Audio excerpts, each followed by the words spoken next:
ನಮಸ್ಕಾರ ವೀಕ್ಷಕರೇ. ನೀವು ಎಲ್ಲರಿಂದಲೂ ಗೌರವ ಮತ್ತು ಬೆಲೆ ಪಡೆಯಬೇಕೆಂದು ಆಸೆ ಪಡುವುದಾದರೆ, ನೀವು ತಮಗೊಂದು ಶಕ್ತಿಯುತ ವ್ಯಕ್ತಿಯನ್ನಾಗಿ ತಾವು ಬದಲಾಯಿಸಿಕೊಳ್ಳಬೇಕು. ಇಂದಿನ ಕಾಲದಲ್ಲಿ ಜನರು ಸಾಮಾನ್ಯವಾಗಿ ತಮಗಿಂತ ಹೆಚ್ಚು ಶಕ್ತಿಯುತ ವ್ಯಕ್ತಿಗಳಿಗೇ ಆದರಿಸುತ್ತಾರೆ. ಈ ಸನ್ನಿವೇಶದಲ್ಲಿ ರಿವರ್ಸ್ ಸೈಕಾಲಜಿ ಎಂಬ ಒಂದು ಪರಿಣಾಮಕಾರಿ ತಂತ್ರವನ್ನು ಬಳಸಬಹುದು. ಈ ತಂತ್ರವನ್ನು ಪ್ರಪಂಚದ ದೊಡ್ಡ ವ್ಯಕ್ತಿಗಳು, ರಾಜಕಾರಣಿಗಳು ಮತ್ತು ಉದ್ಯಮಿಗಳು ಪ್ರಯೋಗಿಸುತ್ತಾರೆ. ಉದಾಹರಣೆಗೆ, ನಿಮ್ಮ ಊರಿನ ಶ್ರೀಮಂತ ವ್ಯಕ್ತಿಯೇನೋ ವ್ಯಕ್ತಿ ಕೆಟ್ಟವಾಗಿದ್ದರೂ ಸಹ ಜನರು ಅವನಿಗೆ ಬೆಲೆ ಕೊಡುತ್ತಾರೆ, ಏಕೆಂದರೆ ಅವನ ಬಳಿ ಹಣ ಮತ್ತು ಶಕ್ತಿ ಇದ್ದವು. ಆದರೆ ಕೇವಲ ಹಣ ಅಥವಾ ಶಕ್ತಿಯಿಂದಲೇ ಅಲ್ಲ. ನೀವು ರಿವರ್ಸ್ ಸೈಕಾಲಜಿಯಂಥ ತಂತ್ರಗಳನ್ನು ಕಲಿತುಕೊಂಡರೆ ನಿಮ್ಮ ಮಾತಿಗೆ ಮತ್ತು ನಿಮಗೆ ಬೇರೆಯವರು ಬೆಲೆ ಕೊಡಲು ಪ್ರೇರಣೆಯಾಗಬಹುದು. ಇದೊಂದು ಅತ್ಯಂತ ಪರಿಣಾಮಕಾರಿ ತಂತ್ರವಾಗಿದೆ. ನೀವು ಇದನ್ನು ಕಲಿತರೆ ನೀವು ನಿಮ್ಮ ಕುಟುಂಬ, ಸ್ನೇಹಿತರು, ಸಂಬಂಧಿಕರು ಅಥವಾ ನಿಮ್ಮ ಗರ್ಲ್ ಫ್ರೆಂಡ್ ಹತ್ತಿರವೂ ಬೆಲೆ ಹೆಚ್ಚಿಸಿಕೊಳ್ಳಬಹುದು. ಒಂದನೆಯದಾಗಿ, ಆಸಕ್ತಿ ಇಲ್ಲದಂತೆ ತೋರು.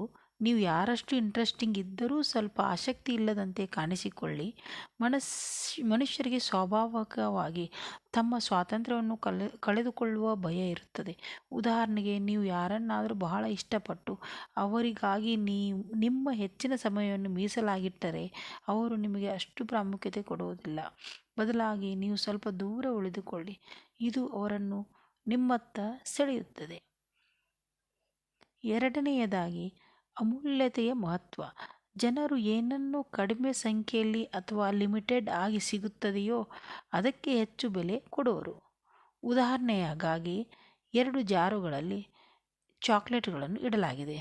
ಒಂದು ಜಾರಿನಲ್ಲಿ 2 ಚಾಕ್ಲೇಟ್ಗಳು, ಇನ್ನೊಂದರಲ್ಲಿ 10 ಚಾಕ್ಲೇಟ್ಗಳು ಇದ್ದರೂ ಹೆಚ್ಚು ಜನ 2 ಚಾಕ್ಲೇಟುಗಳ ಜಾರದ್ದೇ ಟೇಸ್ಟ್ ಇದೆ ಎಂದು ಭಾವಿಸುತ್ತಾರೆ.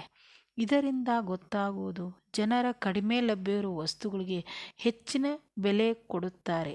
ಅದೇ ತಂತ್ರವನ್ನು ನಿಮ್ಮ ಜೀವನದಲ್ಲೂ ಬಳಸಬಹುದು. ಮೂರನೆಯದಾಗಿ, ಕೊಡುಗೆ ಮತ್ತು ತಿರುಗಿ ಪಡೆಯುವ ತಂತ್ರ. ರೆಸ್ಟೋರೆಂಟುಗಳಲ್ಲಿ ಬಿಲ್ ಕೊಡುತ್ತಾ ಮುಂಚೆ ವೇಟರ್ಗಳು ಚಿಕ್ಕ ಗಿಫ್ಟ್ ಅಥವಾ ಸಿಹಿಯನ್ನು ನೀಡುತ್ತಾರೆ. ಇದರಿಂದ ಗ್ರಾಹಕರು ಹೆಚ್ಚಾಗಿ ಟಿಪ್ಸ್ ಕೊಡುತ್ತಾರೆ. ಈ ತಂತ್ರವನ್ನು ನಿಮ್ಮ ಸಂಬಂಧಗಳಲ್ಲಿ ಬಳಸಬಹುದು. ನಿಮ್ಮ ಗೆಳೆಯರು, ಸಂಬಂಧಿಕರು ಅಥವಾ ಗರ್ಲ್ಫ್ರೆಂಡಿಗೆ ನಿಯಮಿತವಾಗಿ, ಆದರೆ ಅತಿಯಾಗಿ ಅಲ್ಲ, ಉಡುಗೊರೆ ನೀಡಿದರೆ ಅವರು ನಿಮ್ಮನ್ನು ಹೆಚ್ಚಿನ ಗೌರವದಿಂದ ಕಾಣುತ್ತಾರೆ. ನಾಲ್ಕನೆಯದು, ಗೊತ್ತಿಲ್ಲ ಎಂದರೂ ಒಪ್ಪಿಕೊಳ್ಳಿ. ತಪ್ಪು ಮಾಡಿದ್ದರೂ ಒಪ್ಪಿಕೊಳ್ಳುವವರು ಅನೇಕರಿಗೆ ಏನೂ ಗೊತ್ತಿಲ್ಲದಿದ್ದರೂ ತಾವು ಎಲ್ಲವನ್ನೂ ಬಲ್ಲವರಂತೆ ತೋರುವುದು. ಆದರೆ ಇದು ನಿಮ್ಮ ಮೇಲೆ ನಕಾರಾತ್ಮಕ ಪರಿಣಾಮ ಬೀರುತ್ತದೆ. ನೀವು ಏನಾದರೂ ತಿಳಿದಿಲ್ಲ ಎಂದರೆ ಅದನ್ನು ಸತ್ಯತೆಯಿಂದ ಒಪ್ಪಿಕೊಳ್ಳಿ.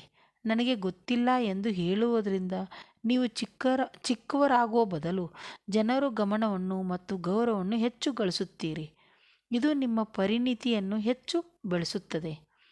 ಈ ಪಾಠಗಳನ್ನು ನಿಮ್ಮ ಜೀವನದಲ್ಲಿ ಅಳವಡಿಸಿದರೆ ನಿಮ್ಮ ಮಾತಿಗೆ ಮತ್ತು ವ್ಯಕ್ತಿತ್ವಕ್ಕೆ ಜನರು ಹೆಚ್ಚು ಬೆಲೆ ಕೊಡುತ್ತಾರೆ.